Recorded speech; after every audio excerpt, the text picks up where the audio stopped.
ஆரோக்கியமும் அறுசுவையும் சங்கமிக்கும் மாபெரும் FMCG எக்ஸ்போ அண்ட் ஃபுட் பஜார் 2025 நாள் டிசம்பர் 26, 27 மற்றும் 28 தேதிகளில். இடம் சென்னை ட்ரேட் சென்டர், நந்தபாக்கம். அனைவரும் வருக, அனுமதி இலவசம். வணக்கம்.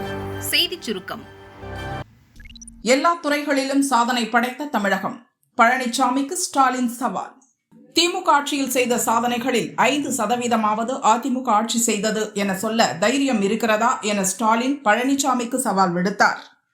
ஒட்டுமொத்த இந்திய மாநிலங்களும் நம்மை பார்த்து பின்பற்றி வரக்கூடிய கலைஞர் மகளிர் உரிமை திட்டம். அந்த திட்டத்தின் கீழ் இந்த மாவட்டத்தை பொறுத்த வரைக்கும் 3,18,376 சகோதரிகளுக்கு மாதந்தோறும் 1000 ரூபாய் வழங்கிட்டு வரோம். அதேபோல் முதலமைச்சரின் காலை உணவு திட்டத்தில் கள்ளக்குறிச்சி மாவட்டத்தில் இருக்கக்கூடிய 741 பள்ளிகளை சேர்ந்த 45,973 மாணவ கண்மணிகள் ஊட்டச்சத்து மிக்க காலை உணவு உண்டு பசியோட மயக்கமே தெரியாம தெம்ப. பொது தேர்தல் அறிக்கை ஏமாற்று வேலை. பழைய வாக்குறுதிகள் என்ன ஆச்சு? ஸ்டாலின் மீது அண்ணாமலை அட்டாக். தமிழக பாரதிய ஜனதா மாநில முன்னாள் தலைவர் அண்ணாமலை திமுக அரசை கண்டித்து வெளியிட்ட அறிக்கையில் கூறியிருப்பதாவது: கடந்த 2013 ஆசிரியர் தகுதி தேர்வில் தேர்ச்சி பெற்ற சுமார் 40,000 இளைஞர்களுக்கு இன்று வரை பணி வழங்கப்படவில்லை. பல முறை அவர்கள் கோரிக்கை வைத்தும் அறவழி போராட்டங்கள் நடத்தியும் திமுக அரசு கண்டுகொள்ளவில்லை. 2021 தேர்தல் அறிக்கையில் வாக்குறுதி எண் 177 இவர்களுக்கு பணி வழங்குவோம் என்று பொய் கூறி ஏமாற்றி ஆட்சிக்கு வந்த திமுக இன்று வரை அதற்கான எந்த நடவடிக்கையும் எடுக்காமல் துரோகம் செய்து வருகிறது.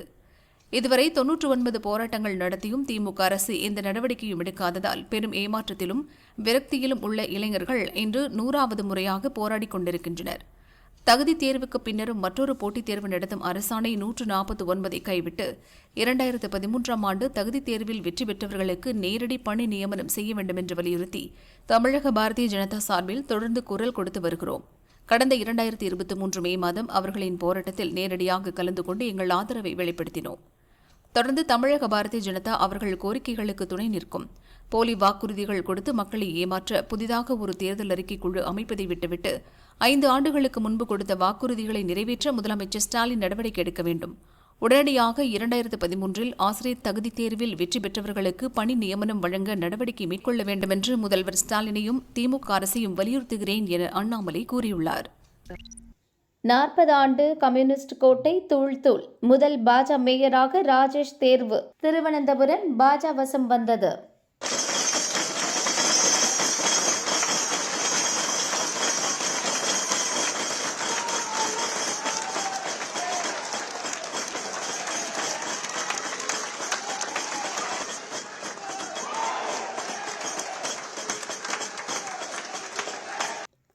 கேரள மாநிலத்தில் சமீபத்தில் உள்ளாட்சி தேர்தல் நடந்தது. இன்னும் 2 மாதங்களில் சட்டசபை தேர்தல் நடக்க உள்ள நிலையில் இந்த உள்ளாட்சி தேர்தல் அதற்கு முன்னோட்டமாக கருதப்படுகிறது. நடந்து முடிந்த உள்ளாட்சி தேர்தலில் பெருவாரியான இடங்களில் காங்கிரஸ் கட்சி வெற்றி பெற்றது. மார்க்சிஸ்ட் தலைமையிலான இடதுசாரிகள் கூட்டணி தோல்வியை தழுவியது. கடந்த 40 ஆண்டுகளுக்கு மேலாக இடதுசாரிகளின் கோட்டையாக விளங்கிய திருவனந்தபுரம் மாநகராட்சியில் அதிரடி திருப்பமாக பாஜ தலைமையிலான கூட்டணி வெற்றி பெற்றது. மொத்தமுள்ள 100 வார்டுகளில் 50இல் பாஜ வாகை சூடியது. இன்று திருவனந்தபுரம் மாநகராட்சி அலுவலகத்தில் மேயர் தேர்தல் நடந்தது. பாஜ சார்பில் வி. ராஜேஷ், இடதுசாரிகள் கூட்டணி சார்பில் சிவாஜி, காங்கிரஸ் கூட்டணி சார்பில் சபரிநாதன் போட்டியிட்டனர். இதில் ராஜேஷ் 51 ஓட்டுகளை பெற்றார். இடதுசாரிகள் கூட்டணி வேட்பாளர் சிவாஜி 29 ஓட்டும், காங்கிரஸ் கூட்டணி வேட்பாளர் சபரிநாதன் 17 ஓட்டும் பெற்றனர். 2 ஓட்டுகள் செல்லாதவையாக அறிவிக்கப்பட்டது. ஒரு கவுன்சிலர் வாக்களிப்பில் பங்கேற்கவில்லை. விழுச்சத்தில் ஒரு வார்டில் தேர்தல் நடக்கவில்லை. அதனால் 100 இடங்களுக்கு மட்டுமே திருவனந்தபுரத்தில் தேர்தல் நடந்தது. இதனால் 51 ஓட்டுகளை பெற்ற பாஜ வேட்பாளர் ராஜேஷ் மேயராக தேர்வு செய்யப்பட்டார். திருவனந்தபுரம் மேயர் தேர்தலை முன்னிட்டு மாநில பாஜ தலைவர் ராஜீவ் சந்திரசேகர், முன்னாள் மத்திய அமைச்சர் வி. முரளிதரன், முன்னாள் மாநில தலைவர் கே. சுரேந்திரன் உள்ளிட்ட மூத்த பாஜ தலைவர்கள் மாநகராட்சி அலுவலகத்துக்கு வந்தனர். அலுவலகத்துக்கு வெளியே ஆயிரக்கணக்கான பாஜ தொண்டர்கள் திரண்டிருந்தனர். அதைத் தொடர்ந்து ராஜேஷ் திருவனந்தபுரம் மேயராக பதவியேற்றார். துணை மேயராக பாஜவை சேர்ந்த ஆஷா நாத் பொறுப்பேற்றார். பாஜக தேசிய தலைவர் JP நட்டா மற்றும் செயல் தலைவர் நிதின் நவீன் ஆகியோரது வழிகாட்டுதல்களின் அடிப்படையில் திருவனந்தபுரம் மேயர் தேர்வு செய்யப்பட்டதாக பாஜக வட்டாரங்கள் கூறின. திருவனந்தபுரம் மாநகராட்சியை பாஜக கைப்பற்றியது ஆளும் இடதுசாரிகள் கூட்டணிக்கு பெரும் பின்னடைவாக பார்க்கப்படுகிறது. 45 ஆண்டுகளாக திருவனந்தபுரம் மாநகராட்சியை தங்கள் கட்டுப்பாட்டில் வைத்திருந்த இடதுசாரி கூட்டணிக்கு இந்த உள்ளாட்சி தேர்தல் மிகப்பெரிய அதிர்ச்சி தோல்வியை அளித்துள்ளது. ஆனாலும் கோழிக்கோடு மாநகராட்சியை இடதுசாரிகள் கூட்டணி கைப்பற்றியுள்ளது.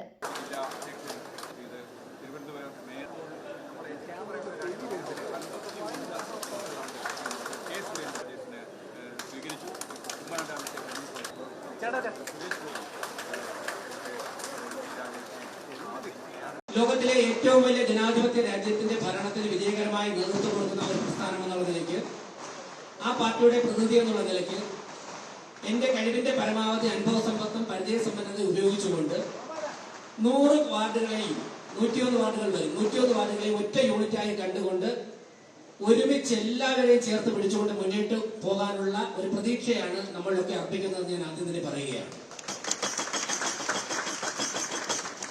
ഇവിടെ രാജ്യം ഭരിക്കുന്ന പാർട്ടിയുടെ പ്രതിനിധിയായിട്ടാണ് ഞാൻ വന്നിരിക്കുന്നത്. സംസ്ഥാന ഭരണത്തിന് നേതൃത്വം കൊടുക്കുന്ന രാഷ്ട്രീയ പാർട്ടിയുടെ പ്രതിനിധികൾ നിരവധി പേരുണ്ട്. അതോടൊപ്പം തന്നെ ഈ രാജ്യത്തെ ഏറ്റവും മുതിർന്ന ഏറ്റവും പാരമ്പര്യമുള്ള രാഷ്ട്രീയ പാർട്ടിയുടെ പ്രതിനിധികളുണ്ട്. മുൻ MLA ഉൾപ്പെടെയുള്ളവരുണ്ട്.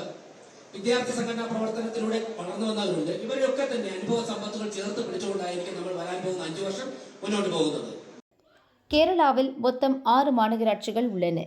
திருவனந்தபுரத்தில் பாஜக, கோழிக்கோட்டில் இடதுசாரிகள் கூட்டணி வெற்றி பெற எஞ்சிய 4 மாநகராட்சிகளை காங்கிரஸ் கூட்டணி கைப்பற்றியது. கொல்லம் மாநகராட்சி மேயராக AK ஹபீஸ், கொச்சி மாநகராட்சி மேயராக VK மினிமோல், திருச்சூர் மாநகராட்சி மேயராக டாக்டர் நிஜி ஜஸ்டின், கண்ணூர் மாநகராட்சி மேயராக P இந்திரா தேர்வு செய்யப்பட்டனர். கேரளாவில் நடந்து முடிந்த உள்ளாட்சி தேர்தலில் கிடைத்த வெற்றி காங்கிரஸ் தொண்டர்களுக்கு புது உற்சாகத்தை கொடுத்துள்ளது. பிரியாணியுடன் வந்த முஸ்லிம்கள் தடுத்து நிறுத்திய போலீசார். திருப்பரங்குன்றத்தில் பரபரப்பு. திருப்பரங்குன்றம் மலையின் அடிவாரத்தில் முருகன் கோவிலும் மலை மீது காசி விஸ்வநாதர் கோயிலும் சிக்கந்தர் தர்காவும் உள்ளது. இந்நிலையில் திருப்பரங்குன்றம் மலை மீது உள்ள தீபத்தூணில் கார்த்திகை தீபம் ஏற்ற வேண்டும் என ஹைகோர்ட் நீதிபதி சுவாமிநாதன் உத்தரவிட்டார். இதை எதிர்த்து தமிழக அரசு அப்பீல் செய்துள்ளது. இதனால் கடந்த 3ஆம் தேதி முதல் மலை மீது செல்ல இரு மதத்தினருக்கும் தடை விதிக்கப்பட்டது.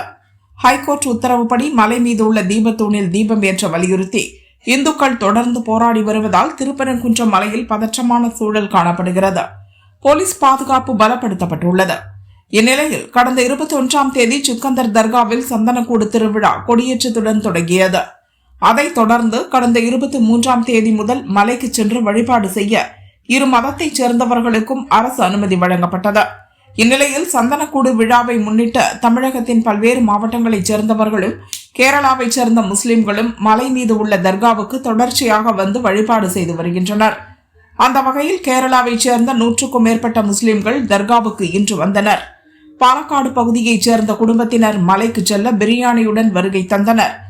அவர்களது உடைமைகளை பரிசோதித்த போலீசார் அசைவ உணவு எடுத்துச் செல்ல தடை விதிக்கப்பட்டிருப்பதாக கூறி பிரியாணி பக்கெட்டை எடுத்துச் செல்லக்கூடாது என்றனர். அதைத் தொடர்ந்து ஒருவர் மட்டும் பிரியாணி பக்கெட்டை உறவினர் வீட்டில் கொடுத்துவிட்டு வந்தார். அதன் பிறகே மலை மீது உள்ள தர்காவுக்கு செல்ல முஸ்லிம்கள் அனுமதிக்கப்பட்டனர். மலைக்கு செல்ல பிரியாணியுடன் முஸ்லிம்கள் வந்தது திருப்பரங்குன்றத்தில் பெரும் பரபரப்பை ஏற்படுத்தியது. திருப்பரங்குன்றம் மலை மீது விலங்கை பலியிட, சமையல் செய்ய, அசைவ உணவுகளை எடுத்துச் செல்ல ஹைகோர்ட் மதுரை கிளை தடை விதித்துள்ளது என்பது குறிப்பிடத்தக்கது. சவுக்கு சங்கர் மீண்டும் மீண்டும் கைதாவது ஏன்? ஹைகோர்ட் சரமாரி கேள்வி. பிரபல யூடியூபர் சவுக்கு சங்கரை சென்ற 13ஆம் தேதி வீட்டின் கதவை உடைத்து போலீசார் கைது செய்தனர். திரைப்பட தயாரிப்பாளர் ஒருவரை மிரட்டி பணம் பறித்ததாக கூறப்படும் புகாரில் அவர் கைதானார். சிறையில் கார்டியாலஜிஸ்ட் மற்றும் நீரிழிவு சிறப்பு மருத்துவர் மூலம் சிகிச்சை அளிக்க வேண்டும். அவரது உடல்நிலையை கருத்தில் கொண்டு ஜாமீன் வழங்க வேண்டும் என சவுக்கு சங்கரின் தாயார் சென்னை ஹைகோர்ட்டில் மனு செய்தார். இந்த வழக்கு நீதிபதிகள் சுப்பிரமணியம் மற்றும் தனபால் அமர்வு முன் இன்று விசாரணைக்கு வந்தது. தமிழக அரசு மற்றும் போலீஸ் மீது பல விமர்சனங்களை நீதிபதிகள் முன்வைத்தனர். நீங்கள் ஏன் பத்திரிகையாளர்களுக்கு பின்னால் ஓடுகிறீர்கள்? மாற்று கருத்து என்பது ஜனநாயகத்தின் அடிப்படை உரிமை. சட்டசபையிலேயே கருத்து வேறுபாடு மதிக்கப்படுகிறது. கருத்து சொல்பவர்களை துன்புறுத்துவது அரசியல் அமைப்பு சட்டத்திற்கு எதிரானது. ஒருவரை பழிவாங்கும் நோக்கில் சட்டத்தை பயன்படுத்தக்கூடாது. சவுக்கு சங்கர் மீண்டும் மீண்டும் சிறையில் அடைக்கப்படுவது அதிகார துஷ்பிரயோகம் என்ற சந்தேகத்தை எழுப்புகிறது. அடிப்படை ஆதாரமற்ற புகார்களை கூறினால் அவர்கள் மீது அவதூறு வழக்கு தொடர்ந்து கோர்ட் மூலம் தடை பெற வேண்டும். தனிநபர் சுதந்திரத்தை பறிக்க கூடாது. இது மக்களுக்கு தவறான முன்னுதாரணத்தை ஏற்படுத்தும் என்றனர். சவுக்கு சங்கரின் உடல்நிலையை கருத்தில் கொண்டு இடைக்கால ஜாமீன் வழங்கி நீதிபதிகள் உத்தரவிட்டனர்.